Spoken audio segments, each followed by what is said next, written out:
Thank you very much, members of the press. I'm Babu Owino, Member of Parliament for Embakasi East constituency. Today, I want to comment about the hostile takeover of certain functions and the key functions of the county government of Nairobi, which were transferred from the county government to the national government. Yesterday, we did see the signing and the transfer, which we describe as hostile, of certain key functions of the county government to the national government. This process was illegally done in the first place,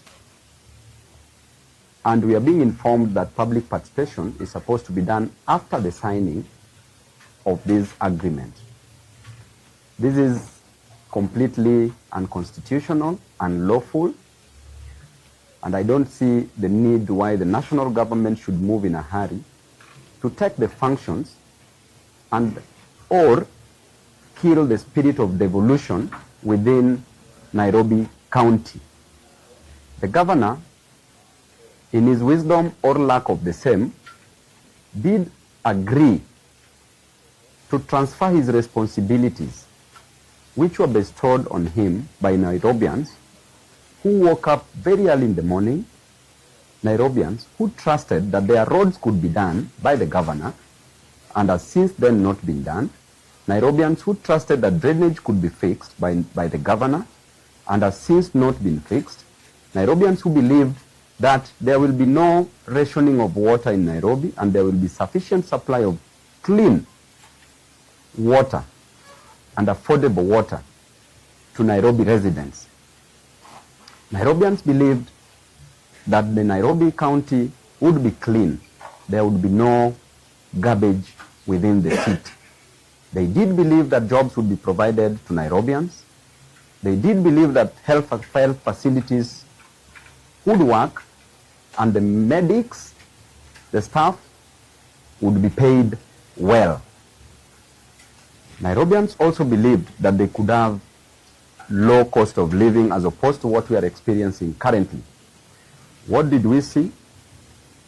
Nairobians trusted the wrong person, gave power, gave responsibility to a person who was not qualified for the job.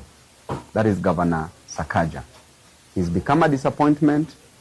He's been singing of Nairobi working, and indeed the transfer of functions to the national government is a clear sign that the governor is a born incompetent governor, a governor who cannot deliver services to the citizens of Nairobi.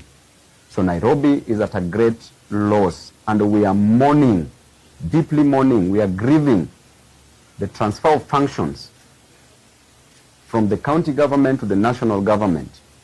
We are mourning the fact that the government has disappointed Nairobians. When you go to Mama Lucy Hospital, you get a death trap in the name of a hospital.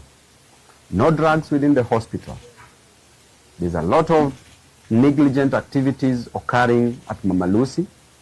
Our mothers being treated disrespectfully. No respect at all. Our mothers are delivering on the floors. Doctors are not paid. Medics, nurses are not paid. Services are not run there. And it is a shame. The other day you saw at Mbagathi Hospital that a body has been detained for more than 2 months now. A family has spent all their earthly belongings, doing everything humanly possible to take care of medical bills, selling all they had, investing in medical services, fees, all the savings that they had been invested in the same, only for you to detain a body. There was a case that was decided by the then Justice Majanja, may his soul rest in peace, as he was then called. He did say that there is no property in a dead body, that a dead body has no economic value. And therefore, as a governor, you say, and you want Nairobi to work.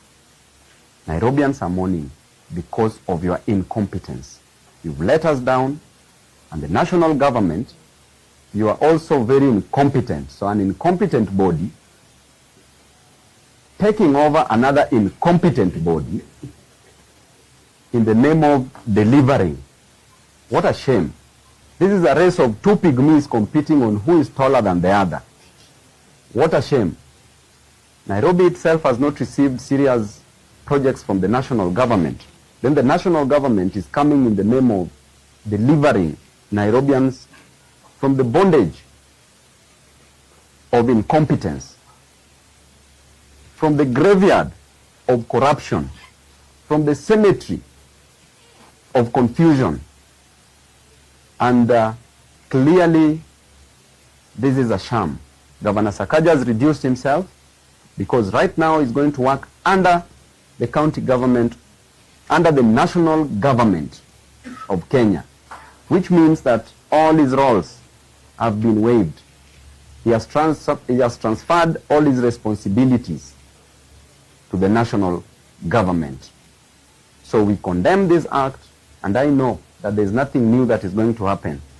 Transfer of a function like roads, transfer of functions like water, street lighting, and garbage collection. This is just going to be new corruption. First of all, the national government should explain to Nairobians where the on-source revenue is for Nairobi. The governor did transfer these functions the first few months he got into his office, because the governor only has a right to view only the servers,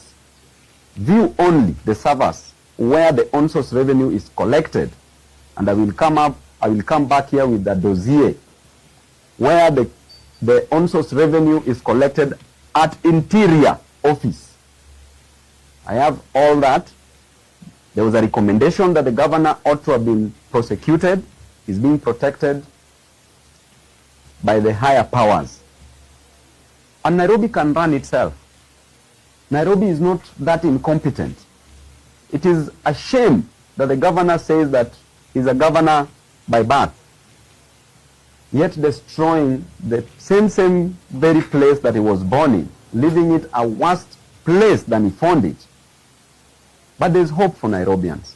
Those who came by bus like myself will make it a habitable, affordable place for those who came both by birth and by bus, to ensure that Nairobi runs and we leave it a better place for Nairobians.